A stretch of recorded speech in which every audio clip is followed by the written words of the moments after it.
I make the claim that the eternal body of man is the imagination, and that is God himself. In him all things were made, and without him was not anything made that was made. And that, I tell you, is your own wonderful human imagination. That what is now proved in the world was once only imagined. But this is the greatest of all secrets, the secret of imagining. Something that you and I and everyone in the world should strive to understand. For the secret of imagining is the greatest of all problems, to the solution of which everyone should aspire. For supreme power, supreme wisdom, supreme delight lies in the solution of this mystery. When you actually discover it, you discover God. You're finding the creative power of the universe. And when you find him, he is your own wonderful human imagination. We can only really scratch the surface of this mystery. One, imagination, it seems, will do little for our wish until we have imagined the wish fulfilled. As Shakespeare said, it hath been taught us from the primal state that that which is was wished until it were. So you and I want something, and we define our objective, how to realize it. If this power is within us, then we are the operant power. We do not seek anyone on the outside. It's simply within us. Well, how do I operate it? If I could put it in this simple little frame, the subjective appropriation of the objective hope is the way to success. It's imagining as if it were true. What would the feeling be like if it were true? So I start from the feeling of the wish fulfilled. I must begin by feeling that I have already arrived. I have already achieved my goal. And catch the mood that would be mine if it were true. And then wear that mood. If I wear that mood as if it were true, I'll realize it in my world. A friend of mine who is here tonight, the only God is your own wonderful human imagination. The only name forever and forever that is his name is I am. So that is my name forever. So when you come to the people of Israel and they ask you what is his name, just simply say, I am. That is who I am. And by this name I shall be known throughout all generations. There is no other name. You cannot separate I am from yourself. That's your essential being. And when you say I am, you are all imagination. You cannot stick imagination on the outside and point to it. So you do not observe it as you observe the fruit of imagining.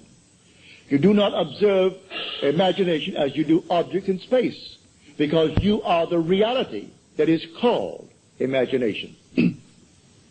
This is what we teach here night after night. Now you can test it. What would the feeling be like if it were true that I am now the man that I would like to be? What would the feeling be like? Catch the mood. For the mood determines the fortunes of people rather than the fortunes determine the mood. Man puts it just the opposite. If I had $1 million, he said, oh, I would feel so good. Now, feel as you would if you had it. Catch the mood, and the mood will create that objective hope, if that is your hope. What would the feeling be like if you are now the person you want to be? Don't catch that mood. And wear that mood as you would a suit of clothes. And that mood will actually create an objective state.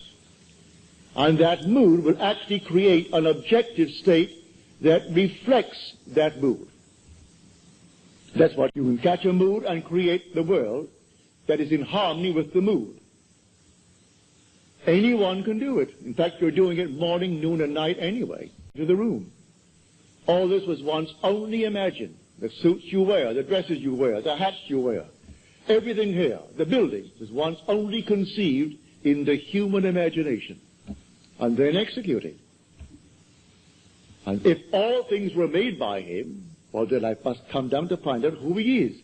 Well, I can't go beyond my own imagination. I know exactly what I imagined, for the whole vast world aches for the awakening of the imagination in man. And the story as told us in Scripture is a true story, but not as it's told. The day will come you'll actually find yourself reenacting the entire drama as told us in the Gospel. And you will know it in the first person singular, present tense experience. And then you'll know who he is. He comes to us as one unknown, yet one who in the most wonderful, mysterious manner lets man experience who he is. And when you experience who he is, it's all about you.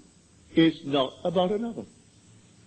The whole vast drama is all about the individual that you see as a little child right in this wonderful world of ours. But here tonight, let us keep it on this level. And on this level tonight, when you dream of some wonderful objective in this world that is not yet realized, realize who the dreamer is. And the dreamer is God. And by dreamer, I mean your own wonderful imagination now. A daydream. That's God. That's God in action. Now, do not let your reason and your senses dictate what is possible. All things are possible to God. So suspend for a moment your reason. Suspend the senses that are dictating what you must accept. For their demanding of you, accept the facts of life. All right? If you could accept the facts of life and let reason dictate it, you'll never go beyond where you are. So suspend them just for a moment and try this technique. What would the feeling be like? How would I feel? How would I feel if they were true, that I am already the man that I would like to be? And if I am, how would I see my friends and how would they see me? It's all within us. So let my wonderful human imagination see them as they would have to see me if it were true. Bring them into my mind's eye and let them see me. And let them talk to me. And let them congratulate me on my good fortune. And don't duck. Accept the congratulations of your friends. If they really mean it. Actually play the part all within yourself. And then believe it 100%. As we are told in John's letter, the 5th chapter of his first epistle. If we believe that he hears us in all that we ask of him, we are told in that 5th chapter, the 15th verse of first epistle of John, if we know that he hears us in all that we ask of him, then we know that we have already obtained the request made of him. Well, all right. There's an interval between that imaginal act and its fulfillment, as there is between the creative act of a man and the birth of that child. Every little thing has an interval of time between the act and its fulfillment. A horse will take 12 months. A woman takes 9 months. The little sheep will take 5 months. A chicken will take 21 days. There are intervals of time. So the Bible teaches every vision has its own appointed hour. It ripens. It will flower. If it be late, then wait. For it is sure it will not be late.